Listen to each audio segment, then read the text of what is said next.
Hi and welcome to GRVO TV, G's Reviews, Views and Opinions. I want to do a quick video on weather sealing, in particular my gear, which is the Sigma 70-200 specifically, the 2.8. This is the new OS version. Now this is sort of pitched as a pro lens, so when you read the manual it says don't get it wet. I thought, well, okay, fair enough. So I sent Sigma an email and said, what's the weatherproofing of your lens like? And I'll read you their response from an actual person, which is always good. Paul Pisano. Hello Gary, the lens is sealed for dirt and moisture and you should be fine as long as the lens isn't dripping wet. Yours truly. Nice and simple. So I was quite pleased with that, and I thought, yeah, okay, well that's honest, fair enough. Don't go mad, don't get it dripping wet, but it'll be okay to use in a shower. So I also sent Nikon the same email, but asking about the D7000 when it has the 18-200 lens on it, and also I think I mentioned the 18-70 lens. Interestingly, the response I got was a little bit different, and I hate corporateness, and this is the difference between the two companies. Dear Gary, thank you for your email. Unfortunately, there is no certification to verify how weather resistant products are and no industry standard scale to allow for this comparison. Well, at what point did I ask them that? I don't care if there's an industry scale. I basically said to them in the email, is it okay in light rain? There you go, there's no scale, so they couldn't possibly answer. He then gives me an extract from the D7000, which basically say, with the top and rear cover of durable magnesium alloy, the D7000 is ready for the outdoors. Nikon engineers paid meticulous attention to where exterior parts join by employing durable sealing against moisture and dust. The compact body has also undergone severe environmental tests to prove its rugged reliability. So we've undergone severe environmental tests. So I'm quite confident that that's weather sealed, that Nikon D7000. Rory Moorhead then goes on to say, I would be very cautious of bringing it into wet weather. Well, hang on a minute, you've just said it's had severe weather testing, and now you're saying you'd be very cautious to bring it into wet weather. As I've mentioned, there is no standard to measure the level of weather which it can withstand. Well, it doesn't matter, does it? Whether there's a standard, just say, well, yeah, it's showerproof, it's stormproof, it's bombproof, I don't know. All I wanted was a very simple, like the Sigma answer, yeah, it'll be fine in a light shower.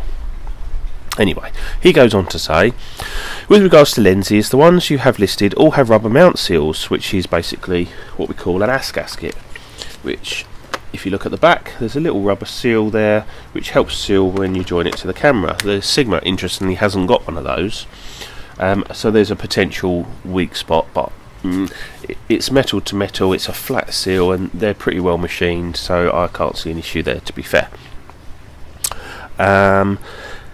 Yet, however, as I've mentioned above, what's been said about the resistance of the camera bodies can also be said for the lens weather resistance.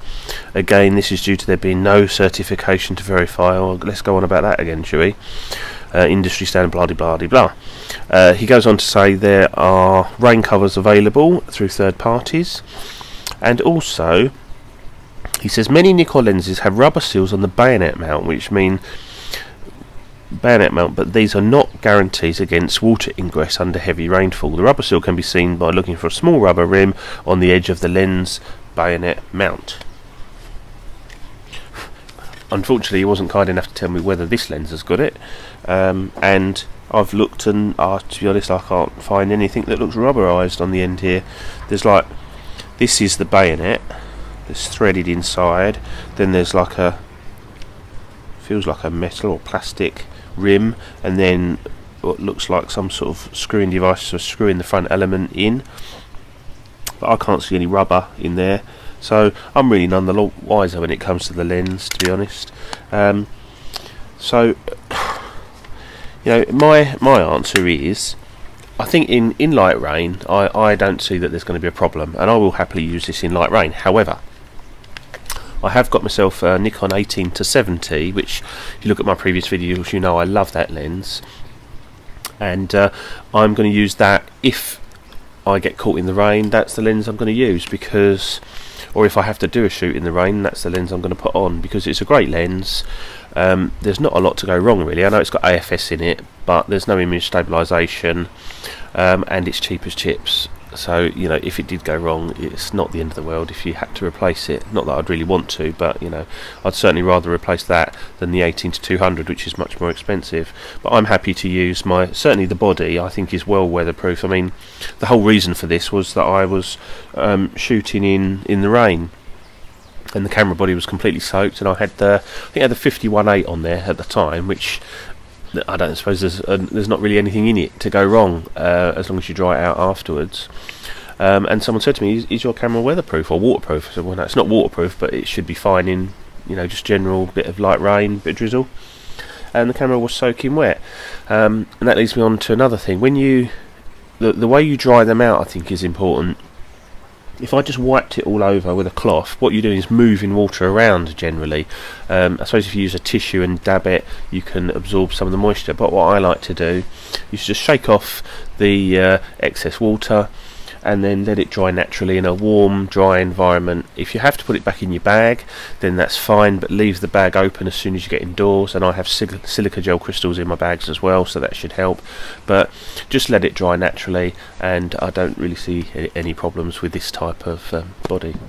So there you go, that's my quick sort of tips on weather sealing when it comes to Nikon and Sigma lenses and cameras. Cheers, bye.